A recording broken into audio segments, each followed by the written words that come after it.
Well, I started writing really when I was still at school, because I thought that's what I would like to do.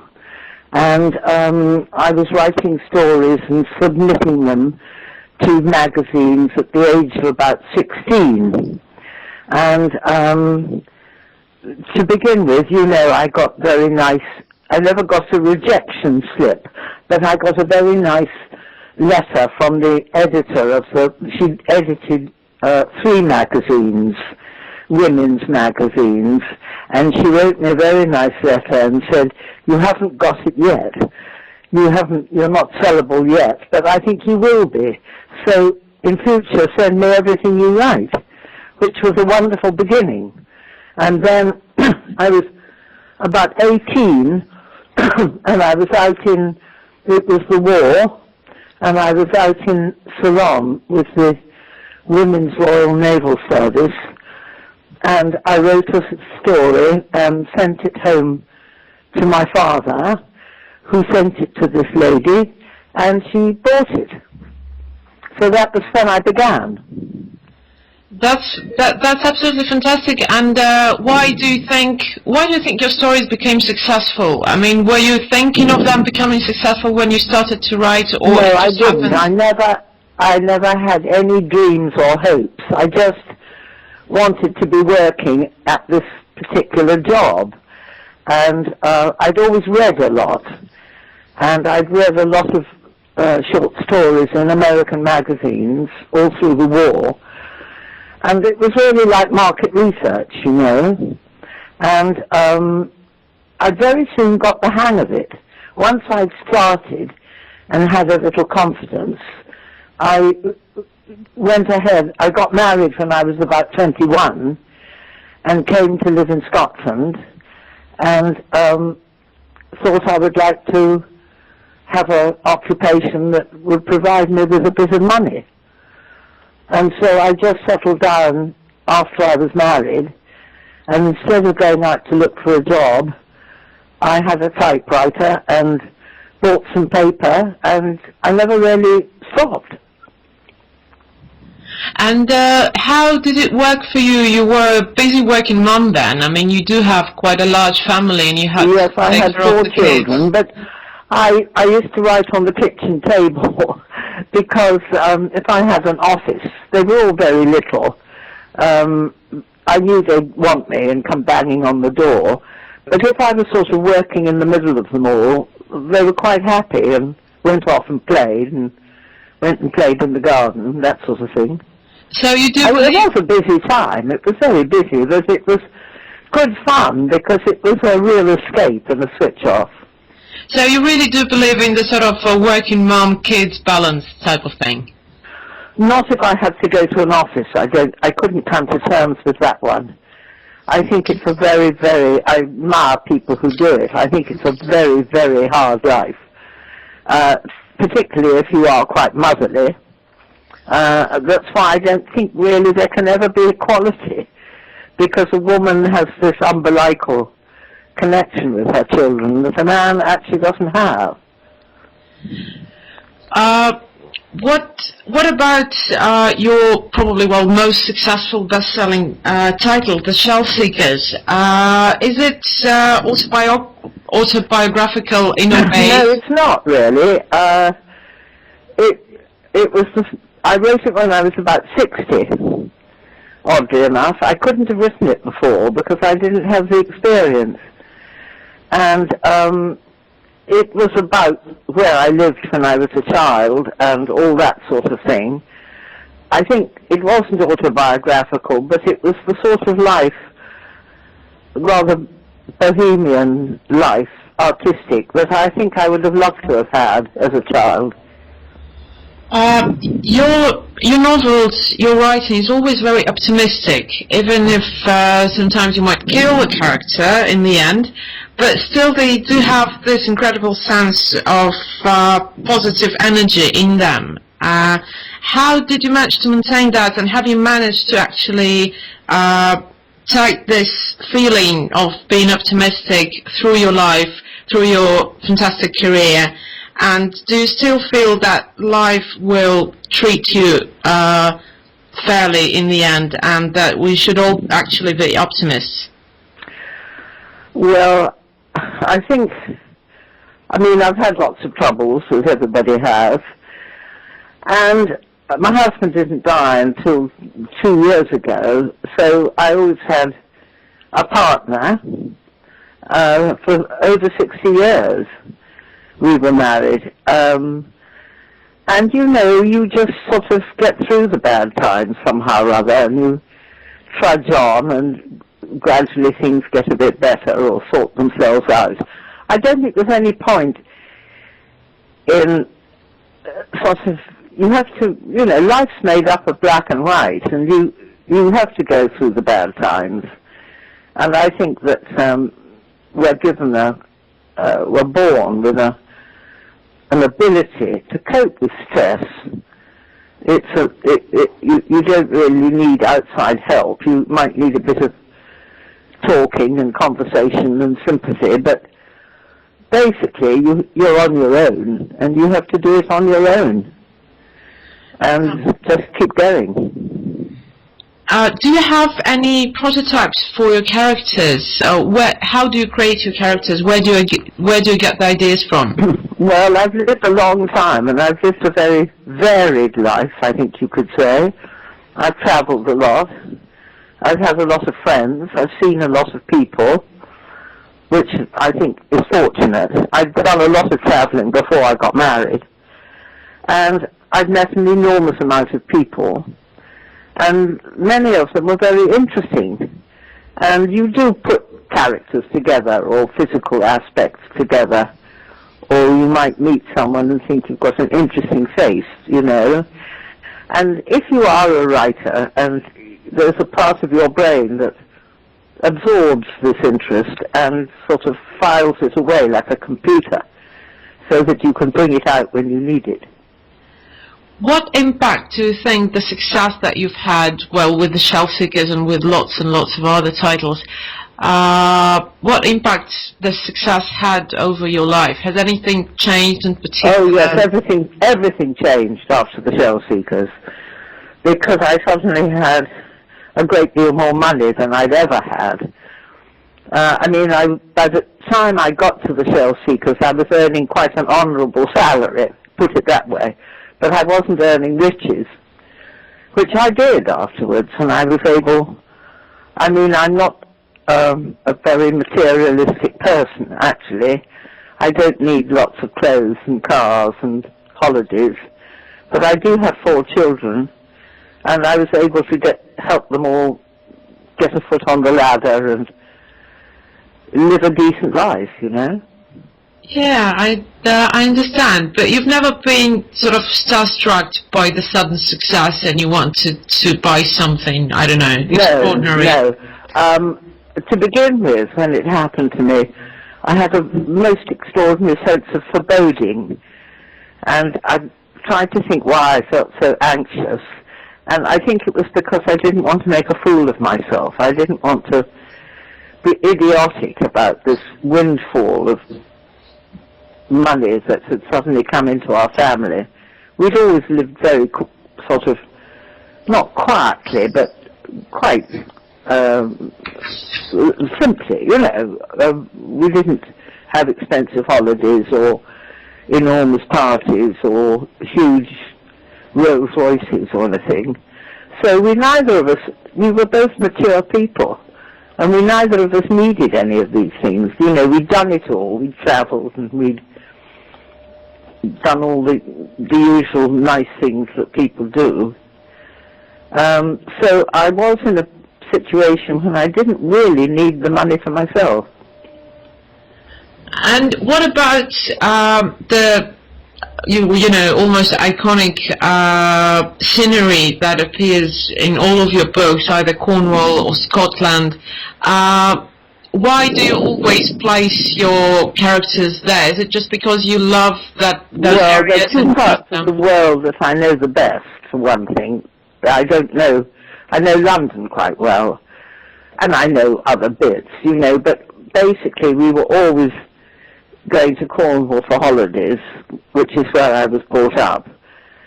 and I live in a very beautiful part of the world up here.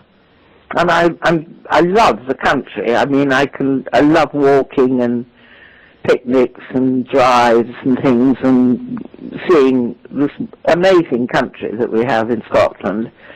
And I love going back to Cornwall just for the coast and the sea. You know, one other thing that amazes, I think, quite a lot of your readers, you know, most of the successful fiction nowadays is filled with either crime or sex or money, you know, those things which almost never appear in any of your books, and yet you are tremendously successful. Why do you think is that? Well, I think it started, I don't know why it goes on, but I think it started, I published first in America, you know, before I published anywhere else. Now, I have an American publisher. And I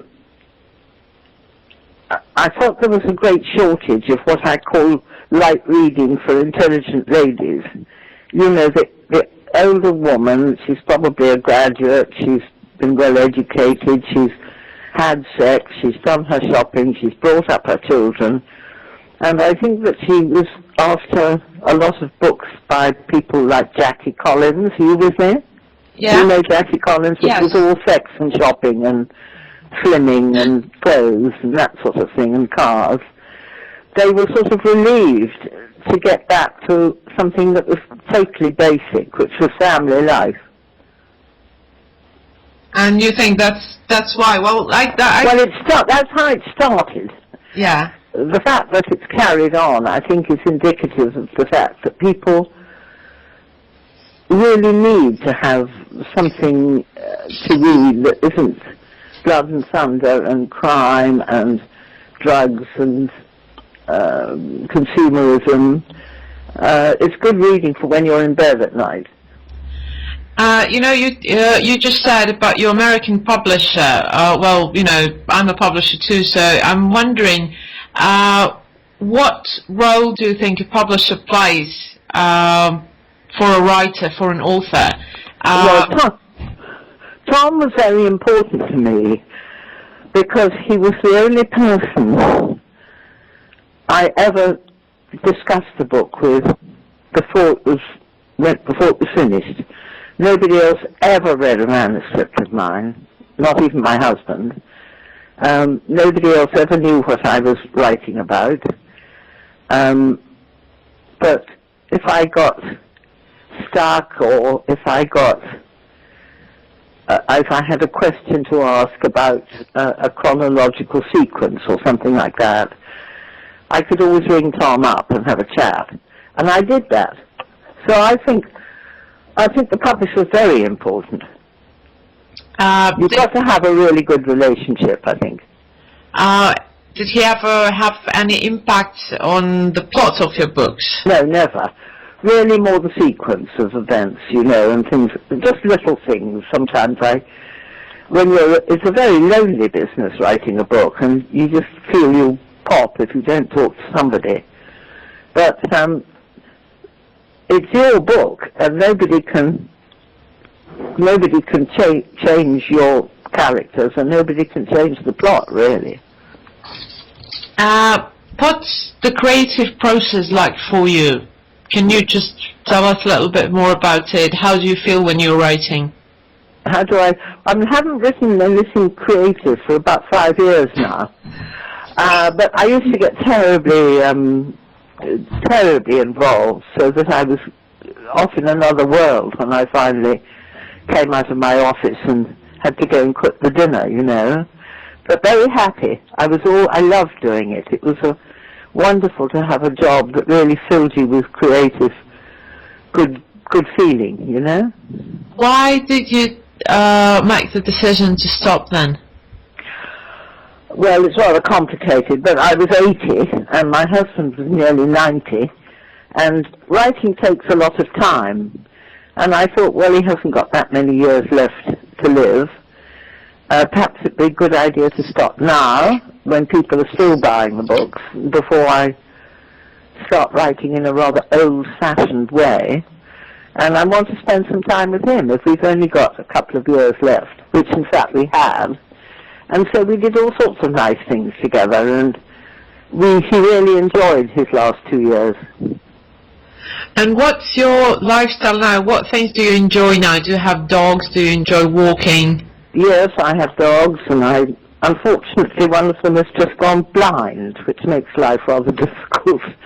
And but I love walking. I walk every day of my life. I have done. I've been out for at least an hour or a couple of hours every day. When I was writing, of course, I was still writing in my head, having conversations with people. But I'm still very active. May I ask slightly non-books related question? What about cooking? Do you cook? Is there a favorite recipe of yours that you would recommend to your readers?